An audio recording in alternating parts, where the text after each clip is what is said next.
Let's go and watch Venkatesh movie సంక్రాంతికి వస్తున్నాం. Hi, నేను వాసవి. వెంకటేష్ గారి సంక్రాంతికి వస్తున్నాం మూవీ చూశాను. చాలా చాలా బాగుంది, సూపర్గా ఉంది. కామెడీ అదుర్స్, family entertainer, comedy, action, fun filled entertainment.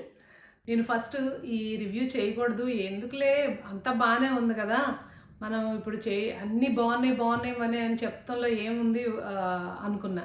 కానీ కొన్ని రివ్యూస్ చూసిన తర్వాత, వాళ్ళు ఇచ్చే రేటింగ్స్ చూశాక, ఎందుకు ఇంత మంచి సినిమాని కూడా వీళ్ళు ఇలా ప్రమోట్ చేస్తున్నారు ఏంటి అనే ఉద్దేశంతో నేను ఈ వీడియో మళ్ళీ చేయాలని చేస్తున్నాను. వెంకటేష్ గారి యాక్షన్ కానీ, అనిల్ రావిపూడి గారి డైరెక్షన్ కానీ, హీరోయిన్ల యాక్షన్ కానీ, మిగతా సపోర్టింగ్ క్యారెక్టర్స్ యొక్క రోల్ కానీ, వాళ్ళ కామెడీ, వాళ్ళు జనరేట్ చేసే కామెడీ అద్భుతం. Super super super. ఇక ఇంతకన్నా ఏం ఎక్స్పెక్ట్ చేస్తారు జనాలు, నాకు అర్థం కావట్లేదు. ఎంత బాగా కామెడీ అంటే పొట్ట చెక్కలయ్యేలాగా నవ్వుతాము. ఇంకా దానికి డబల్, ఫస్ట్ హాఫ్లో ఉన్న కామెడీకి సెకండ్ హాఫ్లో కామెడీ డబల్ అయిపోద్ది. ఎగ్జాగరేషన్, కామెడీ మూవీ అంటే ఎగ్జాగరేషన్ ఉంటుంది. అది మనం ఆ ఎగ్జాగరేషను కొన్ని కొంత కామెడీ జనరేట్ చేయడానికి క్యారెక్టర్స్ పెట్టే ఎక్స్ప్రెషన్స్, అవన్నీ కూడా కామెడీ మూవీ. అది దాన్ని అలాగే చూడాలి. దానిలో కూడా సీరియస్నెస్, యాక్షను దానిలో ఎక్స్పెక్ట్ చేయకూడదు. వెంకటేష్ గారి గురించి చెప్పుకోవాలంటే ఆయన వయసు ఫ్రీజ్ అయిపోయింది, అంత బాగున్నారు. నాకైతే ఒక 20 years బ్యాక్ చూసిన ఘర్షణలో కొన్ని షార్ట్స్ గుర్తొచ్చినాయి ఆయన పోలీస్ గెటప్ని చూస్తే. తర్వాత వెంకటేష్ గారి పర్ఫార్మెన్స్ అయితే ఇంక మనం ఇంకేం మాట్లాడతాం ఆయన గురించి, అంత ఎక్స్పీరియన్స్ ఉంది ఆయన గురించి. ఆయన క్యారెక్టరైజేషన్ చాలా బాగుంది. అసలు ఆయనకి ఇది కొట్టిన పిండి, అంత బాగా ఈ జోనరాన్ని ఆయనకి అసలు తిరుగులేదు. వెంకటేష్ గారి యాక్షను అదిరిపోయింది.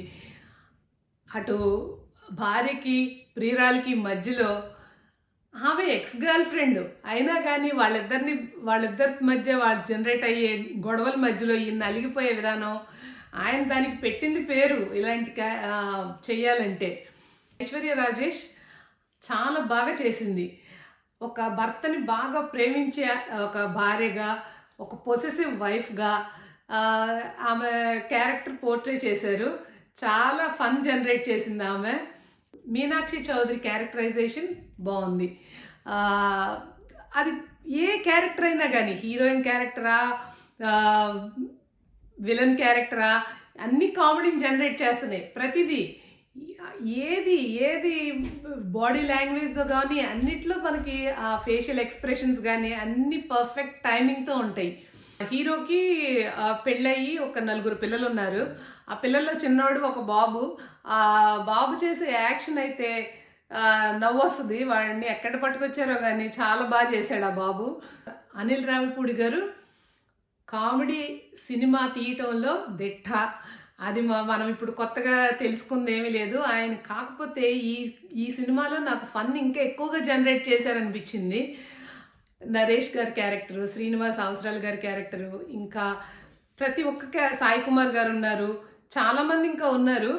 ప్రతి వాళ్ళు వచ్చినప్పుడు ఫన్ జనరేట్ చేసి అయితే వెళ్తారు, అది మట్టుకి గ్యారంటీ. అద్భుతంగా పండింది కామెడీ. లాస్ట్ ఫైట్ ఉంటుంది, ఆ ఫైట్లో కూడా ఫన్. నరేష్ గారు సీఎంగా యాక్ట్ చేస్తారు, ఆయన క్యారెక్టర్లో కూడా ఫన్ వస్తుంది. ఆయన బ్రదర్ క్యారెక్టర్ అయితే ఇంకా ఎక్కువగా నవ్వు వస్తూ ఉంటుంది. అసలు సినిమా చూసి వచ్చాక కూడా ఇంకా అది నవ్వుతూనే ఉంటాం అనమాట. ఆ సీన్స్ గుర్తొచ్చినప్పుడల్లా మనకి నవ్వుతూనే ఉంటాం. ఇది ఒక్కసారితో చూసి వదిలేసే సినిమా కాదు, మళ్ళీ మళ్ళీ చూడాల్సిన సినిమా. భీమ్స్ గారి మ్యూజిక్ సూపర్, చాలా బాగుంది. సంక్రాంతికి మంచి, చెవులకి మంచి ఫీస్ట్. అలాగే మధ్యలో కామెడీగా కూడా పెట్టారు, ఒక భజన లాగా ఉంటుంది, అక్కడ కూడా నవ్వు వస్తుంది. హాయ్ అనే దానికి మీనింగే మార్చేశారు అనిల్ రావిపూడి గారు. సినిమాలో లాస్ట్లో ఒక మెసేజ్ ఇస్తారు, బాగుంది. సింపుల్గా, స్వీట్గా, షార్ట్గా ఉంటుంది. అనిల్ రావిపూడి గారు అండ్ హిస్ టీమ్ ఏదైతే మనకి ప్రామిస్ చేశారో కామెడీ ఉంటుందని మనం ఎక్స్పెక్టేషన్స్తో కూడా వెళ్ళింది కూడా అదే కదా. అది ఫుల్ఫిల్ అయింది. తప్పకుండా అందరూ వెళ్ళి థియేటర్స్లో వాచ్ చేయాలి. This is Vasavi from London. Thank you.